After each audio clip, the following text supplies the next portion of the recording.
कभी भी किसी को इतना ज़लील नहीं करना चाहिए कि अल्लाह को बुरा लग जाए। क्योंकि इंसान तो कुछ नहीं बोलता है, पर ऊपर वाला तो सब कुछ देखता है। उसकी मार में बहुत ज़्यादा दर्द होता है। इंसान के मार में तो इतना दर्द नहीं होता है जितना ऊपर वाले के मार में होता है। तो मेरे साथ भी कुछ ऐसा ही हुआ। मैं और मेरी फ्रेंड हम लोग कॉलेज के टॉपर होते थे और बहुत ज़्यादा हम लोग के बीच में दोस्ती थी। हम लोग हर बात शेयर करते, हर एक काम एकदम सेम सेम करते, कॉलेज जाते, कोचिंग जाते और पढ़ाई करते। हर चीज़ हम लोग का बहुत अच्छा होता, एकदम मतलब हम लोग की दोस्ती एकदम एक नंबर रहती थी। सब हमारी दोस्ती से जलते थे और हम लोगों की मिसाल होया करती थी कि इनकी दोस्ती देखो, इनकी दोस्ती तो कभी टूटने वाली नहीं है, दोस्ती हो तो इनके जैसी हो। इसी तरह से बस हम लोगों की बहुत ज़्यादा नाम होता कि क्या दोस्ती है इनकी, वाह क्या दोस्ती है। तो एक दिन क्या हुआ कि मेरी कुछ फ्रेंड्स कॉलेज में बोल रही थी कि तुम दोनों की दोस्ती पता है कैसी है, जैसे ब्लैक एंड वाइट। मैंने बोला कैसे कैसे? बोली कि तुम कितनी अच्छी दिखती हो और तुम्हारी दोस्त तो बिल्कुल अच्छी नहीं दिखती है, कुछ मैच नहीं करता है, कुछ भी मैच नहीं है तुम लोगों की। ऐसी दोस्ती क्यों किया है तुमने? कुछ अच्छे लोगों से दोस्ती करो जिसके साथ मतलब कि तुम जाओ तो लोग बोले क्या दोस्त है तुम्हारी। मैंने बोला पहले तो उनसे कि उसकी बात ही अलग है, वो मेरी सबसे अच्छी दोस्त है, मैं उसकी बराबरी किसी के साथ नहीं कर सकती, वो यूनिक है एकदम। तो सब लड़कियां बोल रही हैं नहीं यूनिक तो नहीं है, तुम कितनी अच्छी हो, वो कैसी दिखती है। मैंने बोला दिल देखना चाहिए, चेहरा से कुछ नहीं होता है। तो बोले नहीं ऐसी बात तो नहीं है, तुम सबके साथ जब ये तुम इसके साथ जाती हो तो सब बोलते हैं कि क्या इसकी दोस्त है। अभी यही दूसरी जो लड़कियां हैं कितनी अच्छी अच्छी, उनके साथ दोस्ती करोगी तो तुम्हारी इमेज में और अच्छा फ़र्क आएगा। तो पहले तो ऐसा बोला 3-4 बार, तो मैंने इग्नोर किया। उसके बाद मैंने सोचा, मेरे दिमाग में ये चीज़ घर कर गई कि मैंने इससे दोस्ती कर ली है, सब लोग मुझे क्या बोल रहा है।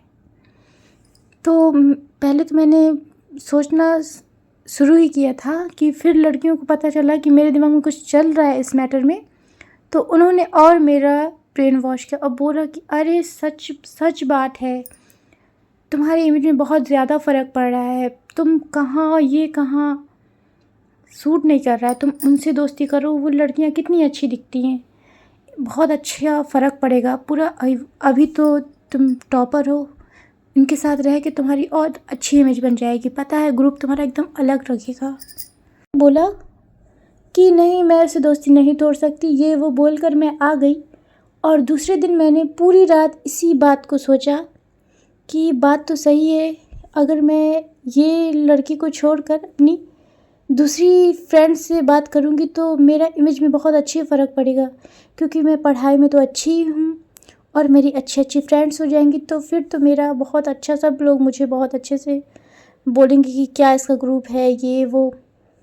मैंने फालतू में अपनी बेस्ट फ्रेंड को एक चुटकी में छोड़ दिया, एक चुटकी मतलब कि बिना उससे कुछ बोले और ये कोई बात किए हुए। मैंने बोला नहीं मुझे अभी काम है ये वो। जब भी मुझे वो बुलाती, कोचिंग क्लास में बुलाती या कॉलेज में मुझसे मिलती, मैं इग्नोर कर देती उसको कि अरे अभी मुझे काम है, मैं फिर बात करती हूँ। ऐसा कर करके मैंने 3-4 महीने में उसको इस कदर इग्नोर किया कि वो मुझ समझ गई कि ये मुझसे बात करना नहीं चाहती है। तो एक दिन वो उसने अचानक मेरे घर आकर मेरे रूम में आई और बोली कि आजकल मैं तुम्हें देख रही हूँ कि तुम मुझसे बहुत ज़्यादा दूर दूर रह रही हो, क्या बात है, बोलो मुझसे, शेयर करो। पहले तो बहुत शेयर करती थी, अब क्या हो गया? मैंने बोला नहीं कुछ नहीं, बस आजकल मेरा थोड़ा मूड ठीक नहीं रहता है। बोली क्यों, ऐसा क्यों? मैंने बोला कि फिर जो मेरे दिमाग में था मैंने साफ साफ बोल दिया। मैंने ये भी नहीं सोचा कि उसको कैसा लगेगा। मैंने बोला कि देखो तुम में और मुझ में बहुत फ़र्क है। तुम कैसे दिखती हो और मैं कैसे दिखती हूँ ये तो सबको पता है और मुझे भी पता है। और सब बोलते हैं कि तुम इसके साथ रहती हो तो तुम अच्छी नहीं दिखती हो, तुम्हारे इमेज में फ़र्क पड़ रहा है, ये वो। तो मुझे भी एहसास हुआ कि तुम मेरे साथ मत रहा करो प्लीज़। इतना कहना ही था कि उसने कुछ भी मुझे नहीं बोला और वो बोली, ठीक है मैं चली जाती हूँ, अब मैं दोबारा तुमसे बात नहीं करूँगी। इसी तरह से फिर मैंने अच्छी अच्छी लड़कियों से दोस्ती किया और हम लोगों का एकदम अच्छा सा ग्रुप तैयार हुआ। जहाँ भी हम जाते सब लोग हमको देखते और बहुत ज़्यादा खुश होते, वाह क्या ग्रुप है इसका, वाह वाह। और वो अकेले रहती और चुपचाप रहती।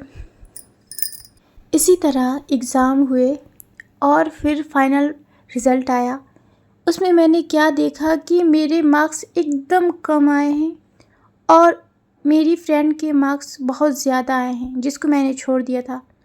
सब ने बोला, अरे हर बार तो तुम्हारे बहुत अच्छे मार्क्स आते थे, इस बार क्या हुआ। मुझे बहुत बुरा लगा और मेरी हिम्मत ये नहीं थी कि मैं उससे पूछ लेती कि कैसे आए तुम्हारे इतने नंबर। तो कुछ नहीं, फिर मुझे बहुत ज़्यादा शर्मिंदगी हुई। जो लोग मुझे पहले ज़्यादा मुझसे बात करते थे और मुझे बहुत खूबसूरत मानते थे, वही लोग मेरा मजाक उड़ाने लगे कि अरे हर बार तो कितने आती थी, अब इस बार क्यों इतने कम आए, ये वो। फिर मुझे बहुत ज़्यादा शर्मिंदगी हुई। फिर मैंने उससे बोला कि अरे तुम्हारे तो बहुत अच्छे मार्क्स आए हैं। तो उसने बोला, तुम्हारे भी आते पर तुमने मुझे फालतू में छोड़ा क्योंकि मैं दिखने में अच्छी नहीं थी। दूसरों की बातों में आकर तुमने छोड़ा और तुम वैसे ही संगत में पड़ गई जो कि तुम्हें नहीं पढ़ना चाहिए था। तुम बहुत अच्छी लड़की थी, पढ़ाई में भी अच्छी थी, पर तुमने मुझे छोड़कर दूसरी लड़की पर गई और वो लड़की लोग बिल्कुल भी अच्छी नहीं थी, इसीलिए तुम्हारे भी मार्क्स अच्छे नहीं आए हैं जैसे उनके नहीं आते थे। उस दिन मुझे एहसास हुआ कि खूबसूरती और बदसूरती में कभी भी नहीं जाना चाहिए, क्योंकि हर चीज़ को एक जैसे नहीं देखना चाहिए। हर इंसान के अंदर कुछ ना कुछ ऐसी क्वालिटी ज़रूर होती है जो हम नहीं देख सकते हैं। उस दिन मैंने उससे बहुत ज़्यादा माफ़ी मांगी और मैंने बोला कि सही बोल रही हो तुम्हारे जैसा तो कोई नहीं हो सकता।